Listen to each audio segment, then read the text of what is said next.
Bonjour à vous les Verseaux, je suis ravie de vous retrouver pour la lecture de vos énergies générales de ce mois de mars 2020. J'espère que vous allez tous très bien. Alors, je rappelle que ce sont des énergies générales, que ça ne parlera pas forcément à tout le monde. N'hésitez pas à consulter votre signe ascendant et signe lunaire. Donc, ce tirage vaut pour les Verseaux, pour les ascendants Verseaux et pour les signes lunaires en Verseau. Voilà, j'ai effectué ce tirage donc avec l'oracle des nombres, l'oracle d'Amaham, la sagesse d'Avalon. On ira voir avec Tarot, histoire de sorcière, un petit peu en ce début de mois, une situation, un état d'esprit, les conseils pour l'évolution, et puis les situations à éviter, bien sûr, et puis votre sortie du mois de mars, ce qui peut se passer effectivement en évolution durant ce mois de mars. Voilà, avec un petit message du petit oracle de Gaïa pour conclure. C'est parti pour vous les Verseaux. Alors, vous avez la carte du partage.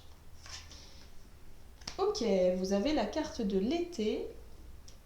Et ici, nous avons le magicien Merlin, alchimie, justice et équilibre. Bon, c'est plutôt intéressant.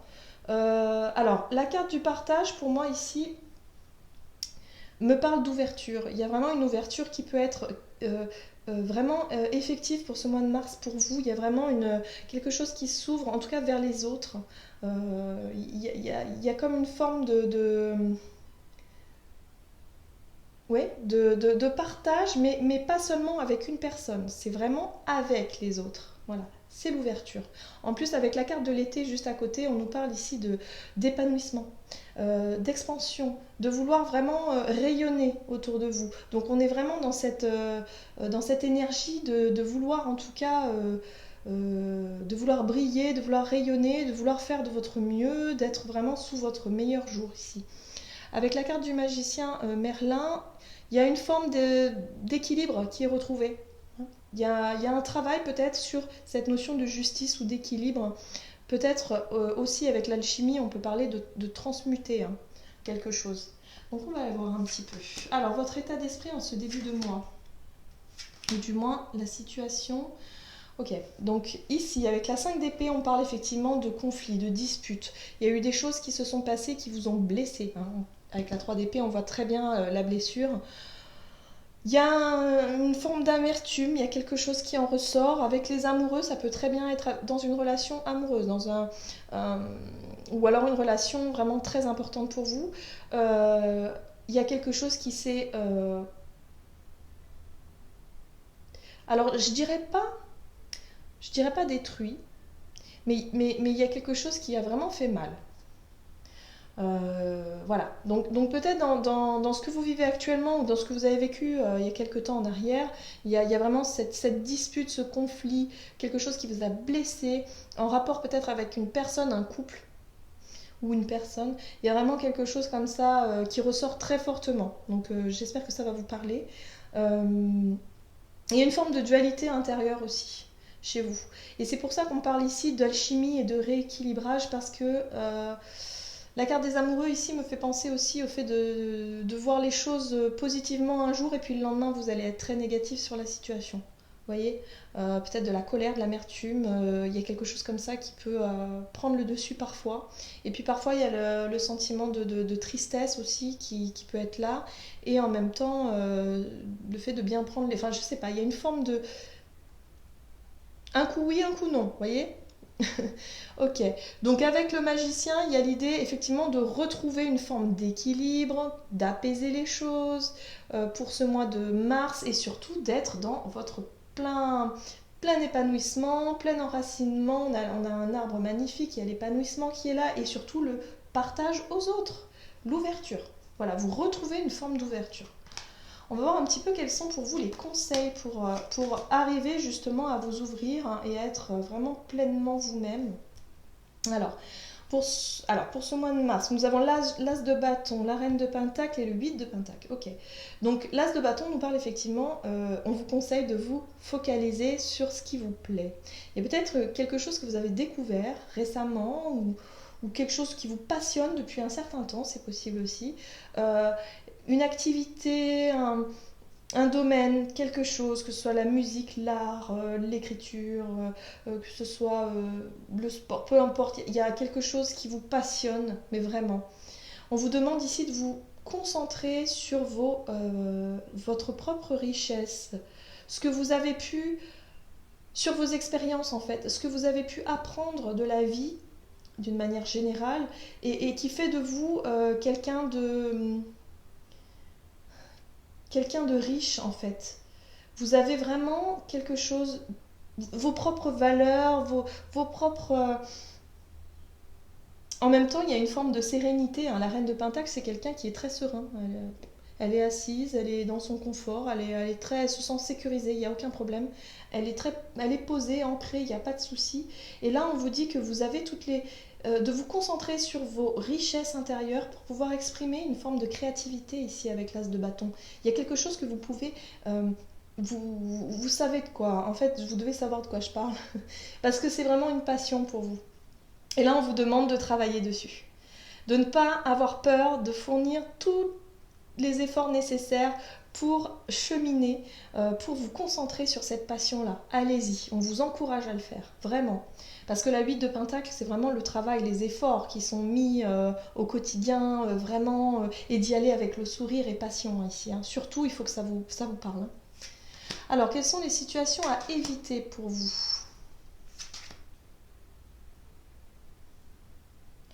D'accord. Alors, j'ai vraiment la sensation ici, avec la carte de la justice et le magicien, c'est comme si vous avez tous les outils nécessaires pour pouvoir justement rééquilibrer les choses, mais vous, vous auriez plutôt tendance, on dirait, enfin, je pense qu'il y a des moments comme ça où vous aurez tendance à être dans une forme d'attente. De dire, bah, de toute façon, la justice, enfin, les choses vont se rééquilibrer toutes seules, d'une certaine façon, avec le temps. Et du coup, il y a une forme d'attente, de rester bloqué ou de rester...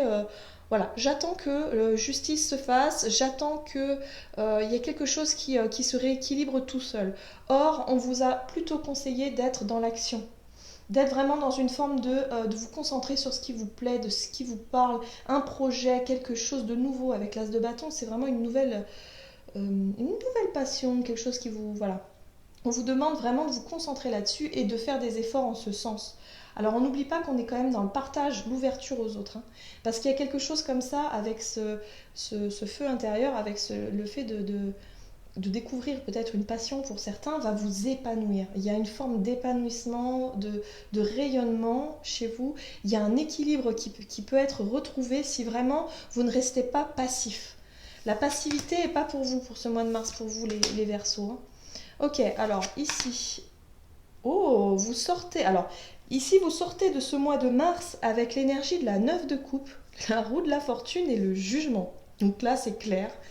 Pour moi, il y a vraiment une renaissance, c'est clair. Le jugement, c'est la renaissance. Là, ici, c'est vraiment en ce sens que je l'interprète parce que on vous dit que si vous êtes vraiment dans cet état d'esprit de la 9 de coupe, c'est-à-dire la satisfaction d'avoir accompli quelque chose d'important, d'avoir suivi un petit peu les conseils, d'avoir découvert peut-être pour certains une passion, quelque chose de nouveau, va vous permettre justement de faire évoluer la situation dans le bon sens. La roue de la fortune, c'est quand les choses bougent, mais vraiment dans le bon sens. Et du coup, vous partez sur un nouveau chemin avec la carte du jugement.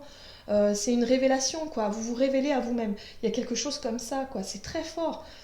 Vous imaginez, vous arrivez dans ce début de mois dans un état quand même assez difficile de blessures, de disputes, de conflits intérieurs et même extérieurs. Il y a vraiment quelque chose d'assez difficile à gérer là en ce début de mois. Et pourtant, en cheminant, vous allez vous apercevoir que en vous focalisant sur ce qui vous plaît dans la vie, sur ce qui vous passionne, avec tous les efforts que vous allez pouvoir y mettre dedans, eh ben vous allez pouvoir faire évoluer les choses mais d'une manière incroyable. Il y a une forme de renaissance, une révélation, quoi. Vous vous révélez à vous-même, hein. Il y a la découverte d'une partie de vous, j'ai l'impression, pour certains. Je sais pas, j'ai vraiment cette sensation-là. On parle vraiment de passion, de créativité, de quelque chose de... Ouais. comme une révélation. Peut-être que pour certains, vous rêviez aussi de faire quelque chose, une activité en se disant oh bah ouais mais je sais pas, ou j'ai toujours rêvé faire ça mais je me suis jamais pris le temps de le faire, ou vous voyez quelque chose comme ça. Et là c'est comme si on vous invitait à le faire pour ce mois de mars. Et on vous dit qu'il y a quelque chose vraiment qui... Mais la roue, elle peut vraiment tourner dans le bon sens, vraiment, vraiment. Hein. Parce que la 9 de coupe, la roue de fortune et le jugement, pour moi, c'est des cartes absolument euh, vraiment hyper, hyper bénéfiques. Quoi. Allez, on va aller voir quel est votre message ici. Et vous avez le message aime ta fragilité. Tu n'as pas besoin d'être parfait ou parfaite. Tes fragilités sont aussi tes forces. Elles expriment ton humanité et sont des opportunités pour accéder à la compassion et à la compréhension aimante. Alors ça c'est intéressant parce qu'ici c'est un peu ça l'idée. C'est-à-dire que la reine de denier, elle a, grâce à son expérience passée, elle a accumulé une forme de richesse. Donc c'est un petit peu ce qu'on vous dit ici. Vos fragilités sont aussi des forces et elles expriment votre humanité. Donc du coup, c'est vos expériences qui font que ça vous a vraiment enrichi et vous allez pouvoir développer quelque chose grâce à ces expériences-là, grâce à vos richesses, vos capacités, on va dire comment on appelle ça, vos qualités aussi. Vos qualités, voilà. Vous allez vous concentrer sur vos qualités, ce que vous savez faire, ce que vous voulez faire, surtout dans le côté aimer faire. Voilà, on est plutôt là-dessus. Sur le j'aime faire ça, donc je fais ça. Voilà, il y a cette idée-là. Et en dos de deck, c'est vrai que en dos de deck, je me suis aperçue que vous aviez la carte de l'empereur. Et pour moi, l'empereur, c'est vraiment le fait de retrouver cette forme de stabilité et vraiment cette confiance en soi et ce pouvoir créateur de décider hein, tout simplement ce que vous allez faire. Donc très très bon mois de mars pour vous les Verseaux. En tout cas, j'espère que cette guidance vous aura parlé, j'espère que vous allez faire au mieux pour ce mois de mars, les énergies sont bien favorables pour vous. Et je vous souhaite de passer un excellent mois de mars, je vous embrasse très fort. Pour les personnes en tout cas qui souhaiteraient une guidance personnalisée, je le répète, mais allez faire un tour sur mon site julieguidance.com. Vous aurez toutes les infos nécessaires à ce sujet. Allez, je vous embrasse et je vous dis à bientôt.